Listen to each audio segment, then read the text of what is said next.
no sleep, my veins run dry, I'm empty.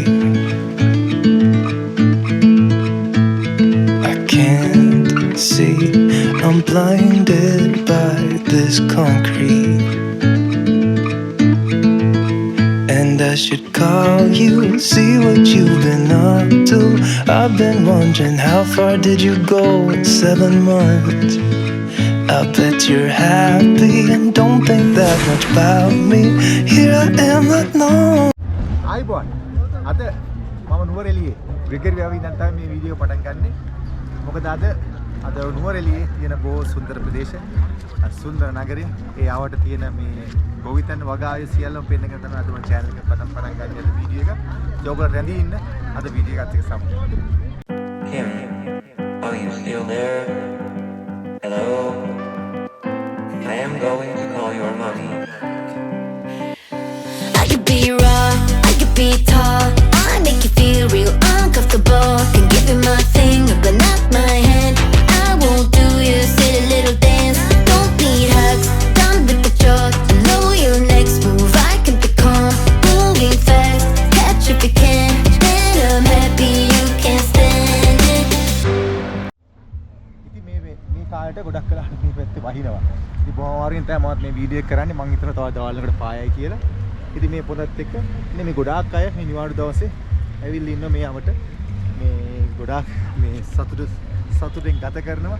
ඉතින් boat සවාරි තියෙන ඒ සියල්ලම තියෙති මමත් ඉතින් පොඩ්ඩක් මේ යමට කරගවිලා යනවා පොඩ්ඩක් අපි උඩහ පැත්තට ගිහිල්ලා ඊළඟ හොඳ ලස්සන දියැලක් තියෙනවා අපි ඒ සියල්ලම බලාගෙන ඕගොල්ලන්ට පෙන්වන්නම් මේ සුන්දර නුවර එළියේ තියෙන ලස්සන ප්‍රදේශය.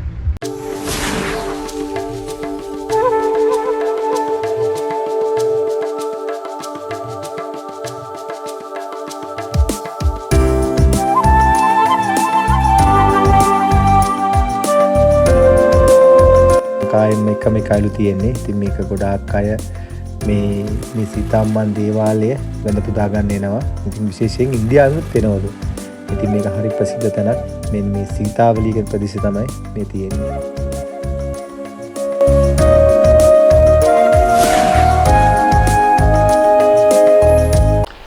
දැන් මම ඉන්නේ මේ ලීස් වගාව කරන මේ තවත් මේ වගා බිමක. ඉතින් මේක කරන්නේ තවත් මේ ගොවි මහතෙක්. ඉතින් අපි හැම වෙලාවම ඔච්චර ඉව්වත් අපිට මේ ගොවි මහතුන් අමතක කරන්න බෑ. ඉතින් මේ වගාව ගැනත් අපි පොඩ්ඩක් දැනගන්න ඕන.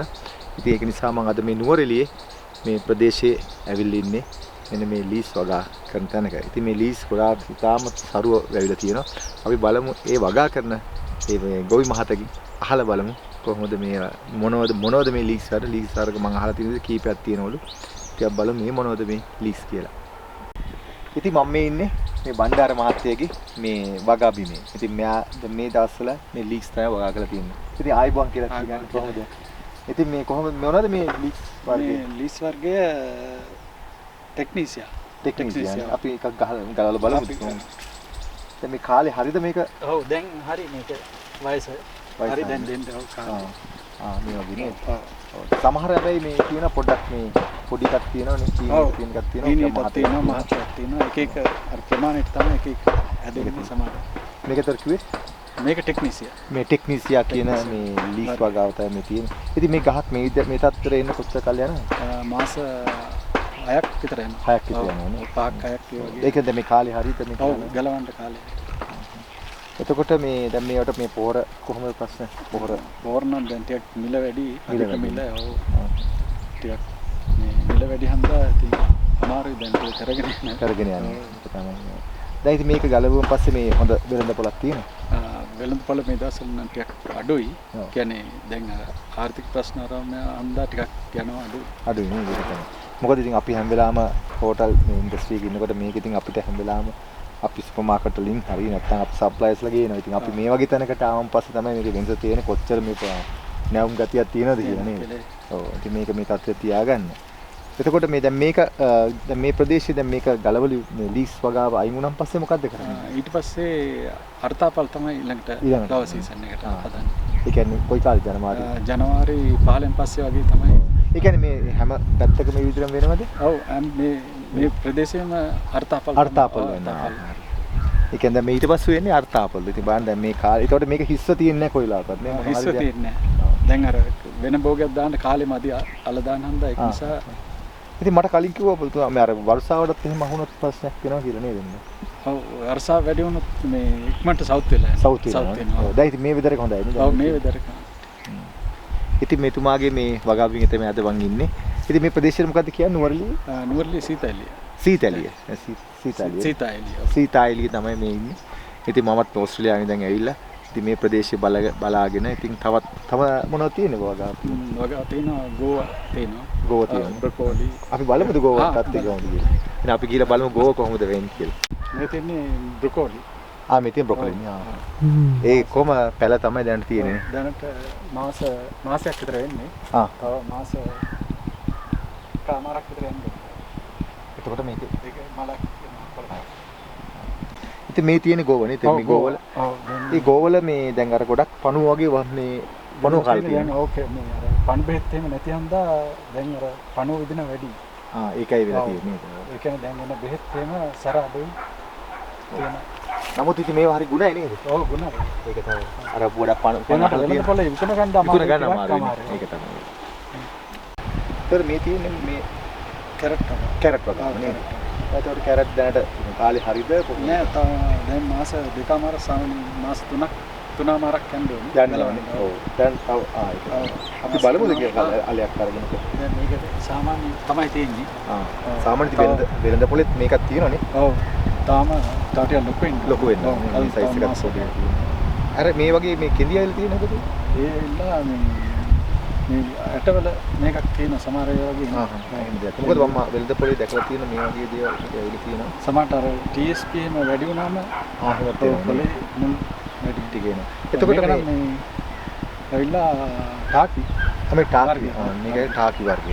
ඉතින් වගේ වර්ග ගන්න වර්ග තියෙනවා ගොඩක් තියෙනවා. සාමාන්‍ය වර්ග කොටස් කියලා තියෙනවා. දැන් මෙහි දැන් ලංකාව ගත්තාම ලංකාවේ ගොඩක් මේ ආවෙනික උන මොනවද?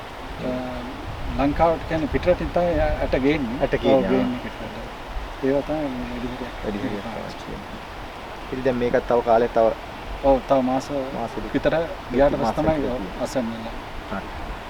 ඉතින් ඇත්තටම ඉතින් හරි සන්තෝෂයි ඉතින් හම්බෙලා මේ වගේ අවස්ථා අපි ලබා දීලා මේ වගේ ගොවි ගැන මේ කටයුතු දෙන්නලා ඉතින් ඒ වෙන ලොකු මේ අපිට අලුත් එක්ස්පීරියන්ස් එකක් තමයි ඉතින් අපි ඉතින් ප්‍රාර්ථනා කරනවා ඉතින් නේද පොහොර ටික වෙලාවට ලැබිලා බෙහෙත් ටික වෙලාවට ලැබිලා ඉතින් අපිට මේ දැන් අර දිලීරනාශක ආරම්භය අඩු හන්ද තමයි අඩු නිසා නේද මිල අධික මිලයි ඒක නිසා වගාව ටිකක් කරගන්න යන අමාරුතක් තියෙනවා නේද ඉතින් අපි බලමු ඉතින් හැමදේම ඉතින් පහව ගිහිල්ලා ඉතින් මේ දේ ඉක්මනින්ම සාර්ථක වෙලා හටත් දියුණු වෙන්න කියලා අපි ඉතින් ප්‍රාර්ථනා කරනවා. එහෙනම් ඉතින් ගොඩාක් ස්තුතියි මේ අවස්ථාව අපි ලබා දුන්නට. අපි travel chef YouTube channel එක වෙනුවෙන්.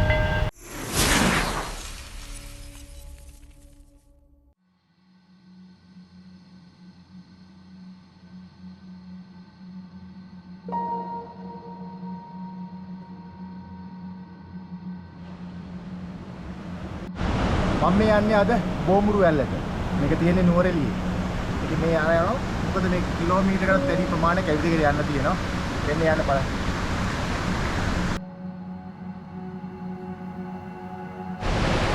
මේ තියෙදි මේ වගේ ගමන් තමයි යන්න තියෙන්නේ. මේ වගේ යනකොට ඉතින් පරිස්සමෙන් යන්න තියෙනවා. පරිස්සමෙන්ම යන්න තමයි තියෙන්නේ. වටෙන්න පුළුවන්. කොහොම පටු මාර්ගය යන්න තියෙන්නේ.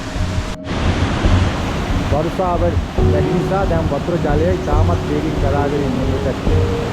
ඉතින් පොඩ්ඩක් පරිස්සමෙන් තමයි මේ වගේ දවස්වල යන්න තියෙන්නේ.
ඉතින් මේ ඇල්ලත් බලාගෙන මම මේ එන පාරේදී මට හිතුණා මේ පැත්තේ අයගෙත් එක කතා කරලා බලන්න කොහොමද එළවලු වල මිල ගණන් කියලා. අපි අහලා බලමු කීප දෙනෙකුගෙන් මේ තියෙන ජීවන රටාව.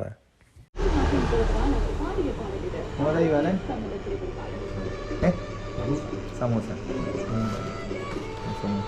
මොනවද දාන්නේ ඇතුලේ? දාන්නේ මොනවද? ඔක දාන්නේ ආලයි.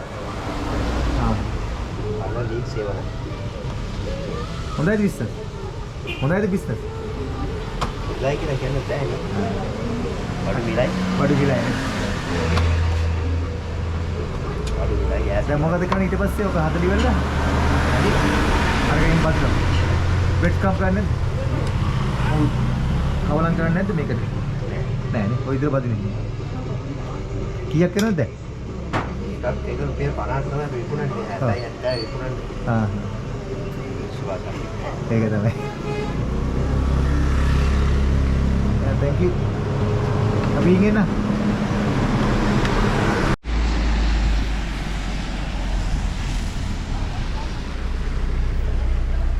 Ame කොහෙද ගෙනියන්නේ මේවා? මේවා කුඩියා පිටිය කුරුණෑගල එට්ටිපොළ. ඒවට දාන්නේ නේ. පන්නවල. ඒකට. ලාභයිද මේ දස්තිය? ලාභයි කියන්නේ නැහැ මේව දැන් 200ක් විතර වෙනවා. ඒ කියන්නේ කිලෝ එකද? කිලෝ එක. මේක අතෙන් අතට යනකොට ඔව්. ඒතකොට තමයි ගාන වැඩි වෙලා ඉන්නේ නේ. ඔව්. ඒකට. හරි මාමේ එන පරිස්සමට යන්න. ලාභ කීයද? 150 කිලෝ. 150 කිලෝ. ගෝවා? ගෝ කිලෝ 200. කීයද මෙතිය? 80.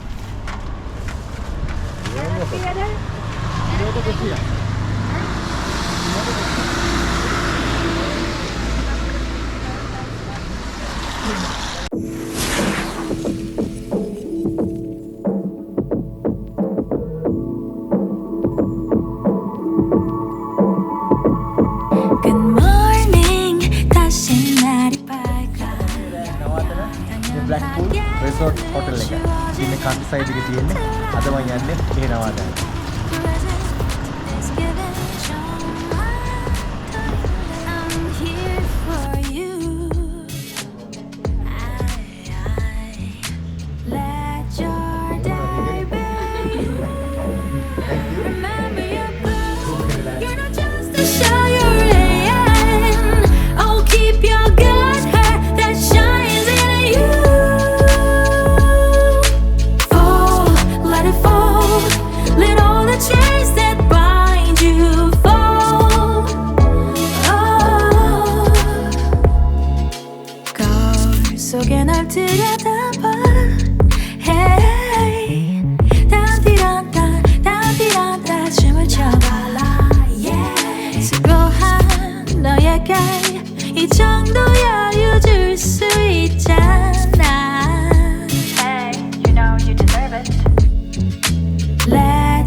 So many possible things can hit you and make you forget who you are, how brave, and how strong you are. Oh, you are.